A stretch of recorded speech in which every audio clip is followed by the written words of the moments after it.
We're here on the last day of this session. Republicans have decided to skip town.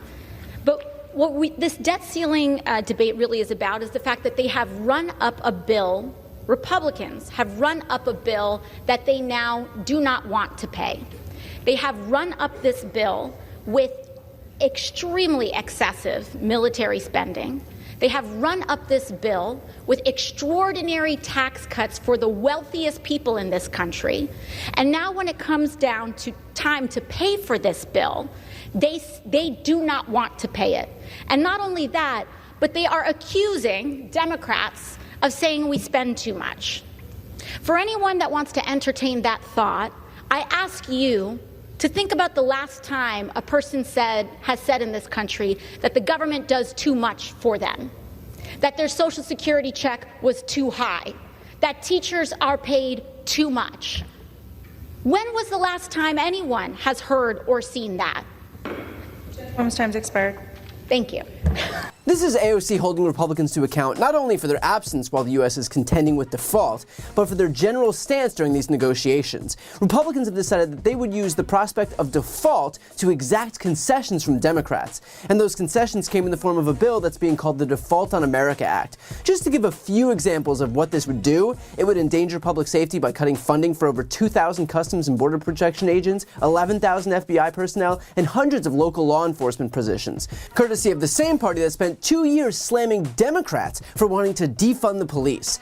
It would cut veterans' medical care, eliminating 30 million fewer outpatient visits. It would hurt public safety with 1,000 fewer rail safety inspections, 30,000 fewer miles of track inspected annually, and shutting down 125 air traffic control towers. It would hurt children's education, eliminating Pell Grants for 80,000 students, causing 300,000 kids to lose access to Head Start and childcare, and eliminating 108,000 teachers, impacting over 32 million kids. It would send good-paying American manufacturing jobs overseas by repealing clean energy investments from the Inflation Reduction Act. It would cut Medicaid for 2 million people, increase energy bills and raise taxes on working families, evict hundreds of thousands of families, older adults, veterans, and people with disabilities from Section 8 housing, and cuts rental insurance, and takes away food assistance from more than 1 million seniors and 1.2 million women, babies, and children. And finally, take away healthcare access for 2 million people via community health centers, disproportionately impacting rural areas. If you can point me to which one of those things is popular with Americans, I'd love to hear it. But Republicans know they have leverage because they know that the Democrats are fiscally responsible, something that they used to call themselves, and that they won't let the U.S. default. So they'll obviously negotiate in good faith. And Republicans, on the other hand, have no shame and no scruples, so they will gladly hold the economy hostage if it means they can use it to exact these concessions. And let's be clear, holding the U.S. economy hostage is exactly what they're doing. If you don't believe me, just listen to Matt Gaetz admitting it. So would you say that the conservatives like yourself are becoming more pessimistic about the state of negotiations if, there's a bipartisan deal in sight maybe? Or how would you characterize the mood among your conservative colleagues right now? I think my conservative colleagues, for the most part, support limit, safe, grow, and they don't feel like we should negotiate with our hostage. And the only thing worse than holding the economy hostage to begin with is the fact that they don't even care enough to show up while they're doing the hostage taking. Here's freshman Democrat Greg Casar proving it in the clearest way possible. I'm Greg Casar. I'm a brand new member of Congress representing Texas, and I'm standing over here on the Republican side of the aisle, not because I'm a Republican. I'm a Democrat, but I want the American people to see that there isn't any Republicans in the seats here behind me on the eve of our default. Where are the Republicans? This is not a simple political disagreement. This is a dire crisis being imposed on the working people of America. The American people could lose millions of jobs. You could lose your house. Your kids could lose their job. People could lose their savings, and they aren't even here. They want to burn the house down and blame the firefighters for the flames. They're listening to Donald Trump, who's saying, do a default.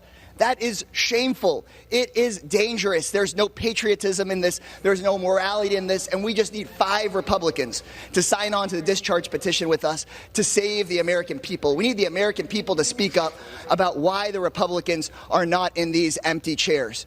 The American people can save us. The Democrats are aligned and ready to avoid a default and make sure that billionaires pay their fair share and folks aren't kicked off their health care or deprived of food. Notice how he says that this isn't a simple political disagreement, and he's right. This is a self-imposed potential economic catastrophe because the Republicans saw an opening to exact concessions. That's all this is. It's them threatening to crash the plane that we're all on because they know that Democrats won't let that happen.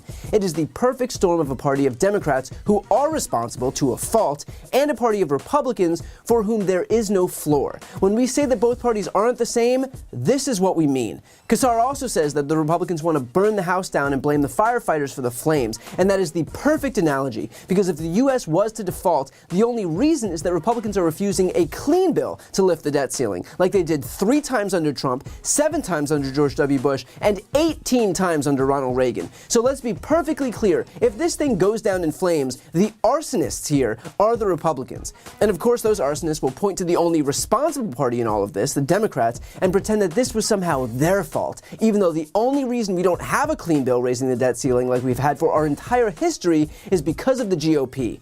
Here's both AOC and Greg Kassar driving these points home even further. I want to reiterate one point. The reason why anyone is asking anyone on this stage about what we would vote for is because Kevin McCarthy needs our votes. Because Kevin McCarthy doesn't have the votes. Because Kevin McCarthy is going to the White House without a majority of his caucus. He does not have what is necessary to negotiate. And for any question about what anybody would settle for, he has responsibility to concede. So if he wants any Democratic support, he has to come to the table. And we have seen him over and over again say that he will not negotiate, that they are engaged in hostage-taking, not negotiation, extortion, not conversation. And that is not something we can establish. It is not something we can reinforce in this country. That's scary. This is serious. Many people are talking about this as if it's just a typical daily disagreement between pundits and politicians. This is not a simple political disagreement. This is not a simple political disagreement. This is a dire crisis for everyday people in America. Every single person sitting here in this room. You could lose your savings. Your sibling could lose their job. Your kids could lose their house. People are going to lose their health care. For what? Because the Republicans have taken over. Kevin McCarthy refuses to stand up to Matt Gaetz and Marjorie Taylor Greene, and he is threatening the global economy, and it seems like he doesn't even mind if we go into default, because Donald Trump has said, do a default. They believe that they can burn the entire house down and blame it on the firefighters. And one more point worth mentioning, to build on what Kassar said, this is not a simple political disagreement. This is not normal. It's not politics as usual. The fact that the media is treating it as if it's some feud between the left and right is an absolute joke. The inability of our own media to be able to recognize that one side is willing to crash the economy that we all participate in is such journalistic malpractice that I almost don't have words to describe it. Look, it does not make you some rabid leftist to be able to have a bias in favor of not willfully crashing our own economy.